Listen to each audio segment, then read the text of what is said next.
The first time I went on the street, I was shabbily dressed up by my pimps. I was kind of naked. I couldn't stand it. I ran and hid myself at the back of the trash bins because I was so ashamed.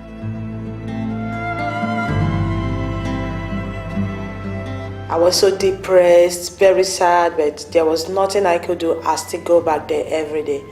And gradually, by so doing, I lost my dignity as a woman. I lost my pride. The woman in me went out and I became wild.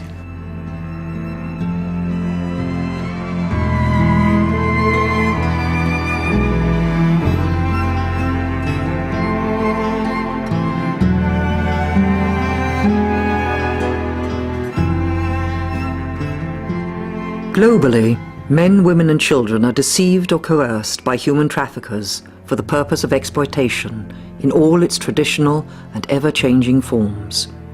No country and few communities are immune to this multidimensional phenomenon.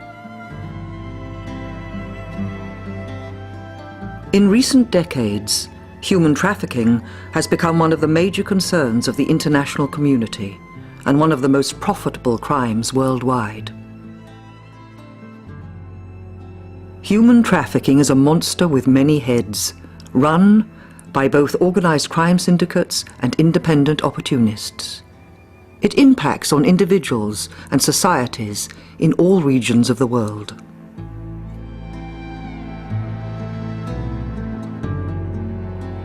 There are many indications that most people who are trafficked are never identified as trafficking victims or provided with any form of assistance. At its core, human trafficking is a process that results in the exploitation of people. The forms of exploitation are diverse and ever-evolving. Our failure to recognize the exploitation that occurs around us is reflected by the small numbers of identified trafficking victims. The year 2000 saw a significant milestone in international efforts to stop human trafficking. National governments began to sign the United Nations Protocol to prevent, suppress and punish trafficking in persons, especially women and children, supplementing the United Nations Transnational Organized Crime Convention. The United Nations Protocol provided the first internationally agreed definition of trafficking in persons, requiring countries to criminalize and collectively act against human trafficking. Trafficking in persons is defined through a combination of three constituent elements. The first element, the act, what is done by the offender. Recruiting, transporting, transfer, harboring or receipt of a person. The second element, the means, refers to how the trafficker does the act. There are many means, a few of which are the use of force, deception, abuse of a position of vulnerability or coercion. The third element is the purpose, which is exploitation. This refers to why the offender does this. It's for the offender's financial benefit. Human trafficking takes advantage of conflicts, humanitarian disasters, and the vulnerability of people in situations of individual or community crisis. Traffickers scout for potential victims, targeting men, women and children in countries where there is war, civil unrest, persecution of minority or racial religious groups, natural disaster, economic collapse, corruption and poverty, or a lack of opportunities or hope. Social upheavals and the fragmentation and corruption of traditional cultures destroy group identity, family stability and values. Vulnerable groups and families can become directly or indirectly involved with human trafficking. Joy was first trafficked within her own country, aged 10, for domestic servitude, and later sold by her boyfriend to be trafficked to Europe for prostitution.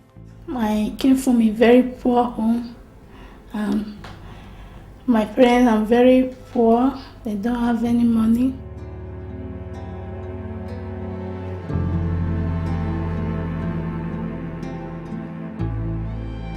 Sometimes my father beats my mother because of no money, no food in the house, no money to take the children to school, nothing.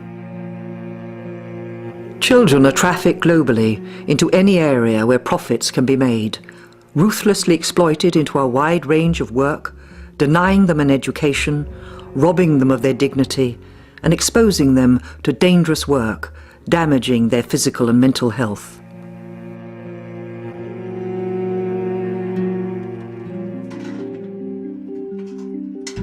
Traffickers prey on people's dreams of a better life elsewhere. Natasha lived with her grandparents, and as the oldest sister in a flock of young children, she was the main breadwinner, with responsibility for the whole family. Her friend introduced her to a trafficker who regularly visited their village and promised her work abroad. Recrutorul nu întotdeauna este și traficantul, adică recrutorul este persoana care face oferta sau face propunerea de a pleca peste hotare. În calitate de recrutor poate fi orice persoană, indiferent de gen, pot fi și femei și bărbați, uneori chiar familii sunt în rolul de recrutor. La fel, poate fi o persoană cunoscută, fie că e vorba de o persoană din comunitate, fie că este vorba de o persoană chiar de un grad de rudenie. Am avut cazuri când în calitate de recrutor au fost chiar proprii părinți în cazul traficului de minori. Unlike drugs and weapons, human beings can be sold or re-trafficked countless times, making investment in one individual exceedingly profitable.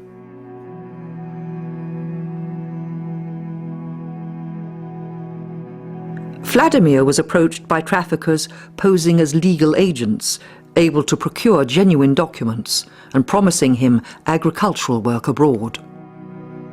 Ei mi-au zis că nu-ți trebuiește pașaport, numai diferența de naștere este. Și mi-au zis pe lună 1500 de lei.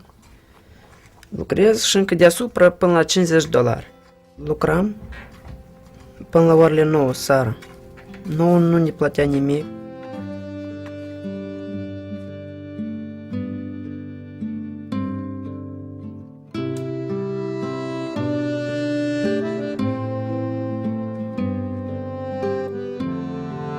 Trafficking may involve the exploitation of persons who sell their organs to criminals. Da, după aceea am venit acasă, vroiam să lucrez ceva și nu puteam. Și eu și mă gândeam, ia că puteți lucrează, dar eu nu pot lucra. Dar că nu știam cum, deodată când m-am dus, cum a și, dar pe urmă am învățat și îmi pare rău, dar nu puteai întoarce nimic înapoi.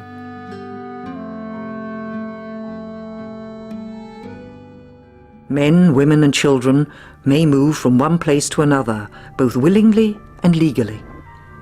They may also cross borders illegally. During transportation, victims are often subjected to the most appalling conditions.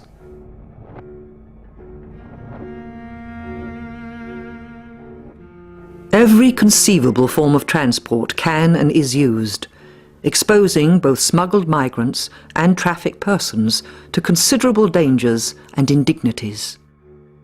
People risk dying from exposure, thirst, starvation, shock, drowning, suffocation in transport containers, and being murdered. Migrants, stranded, robbed and abused, are vulnerable to predatory traffickers who recruit at every stage throughout the often long migratory movement. Smugglers may also directly collaborate with traffickers.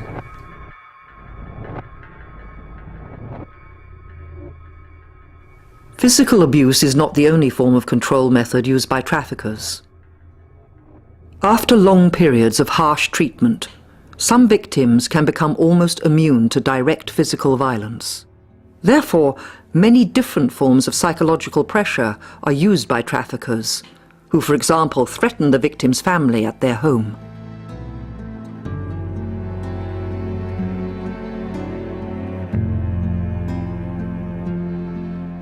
Each trafficking case is coloured by unique cultural, psychological and social factors, and therefore should be analysed and evaluated individually. Many victims of trafficking have experienced multiple traumas and may present a bewildering array of both psychological and physical symptoms.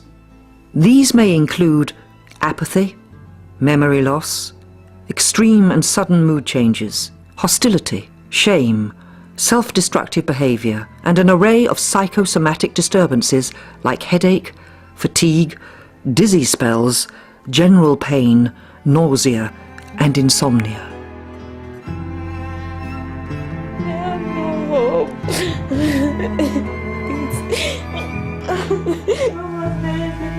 President, please.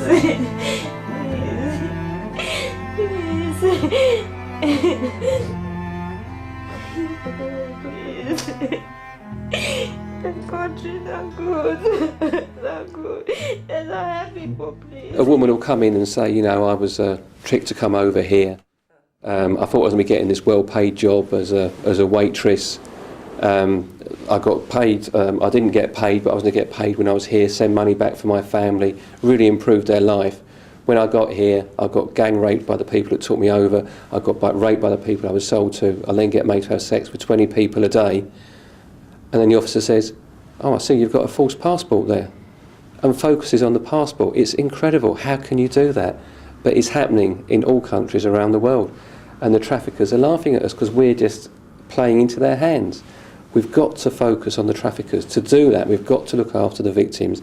To do that is just simple, basic human rights. What you'd expect of people in your family, how you'd expect them to be treated, that's all you need to do.